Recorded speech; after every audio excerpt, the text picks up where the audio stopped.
you had your second scrimmage. How's everything going? How's the depth chart shaping up? It's shaped up. We probably won't release one though.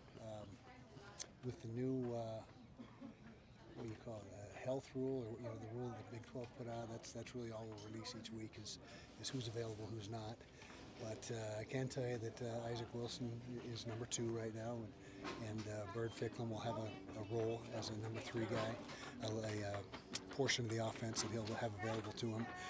But I think we're pretty well set at each position, and we know who the travelers are, who the scout team guys are, and 12 days out, and it's time to really focus and hone in on UCLA. What are your thoughts on the Big 12, I guess, mandating injury reports? I know you've keeping injuries close to your vest for the past few years. I mean, what are your thoughts on it? Yeah, we'll adhere to it. It's not a problem at all. Kind of wish the Power 4 was all on the same page, and each conference didn't have their own spin on it. I don't know why we can't get together and have one uniform injury report, or whatever you want to call it.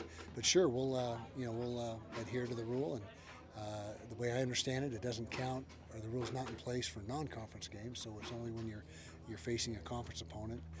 And so we'll fill the paper out or whatever the procedure is and go from there.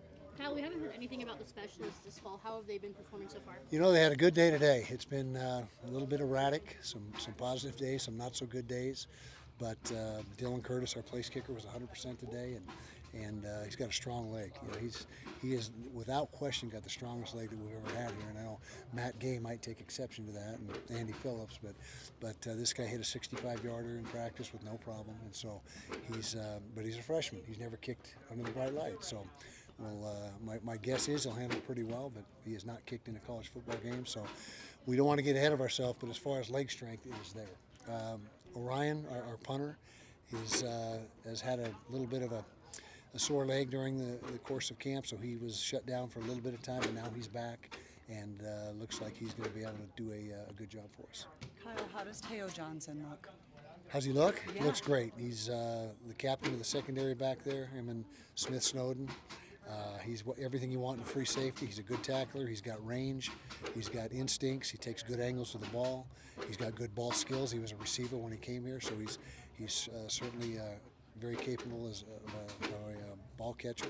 So and he's got size. He's 6'2" and about 200 pounds. So he's the whole package. Have you just seen that gradual growth with him every year? Ever since he got here, he's taken a step forward each year.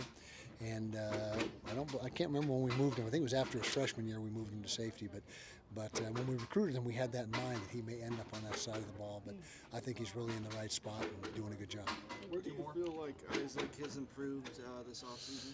Decision making, his clocking head, getting the ball out quicker, not holding on to it as long, accuracy, virtually across the board, and really all those game reps he had last year, are paying dividends now, and that there's really no substitute for game reps, and that's the big thing he had going for him in that battle against Bird Ficklin, is he's had reps at this level and Bird had not.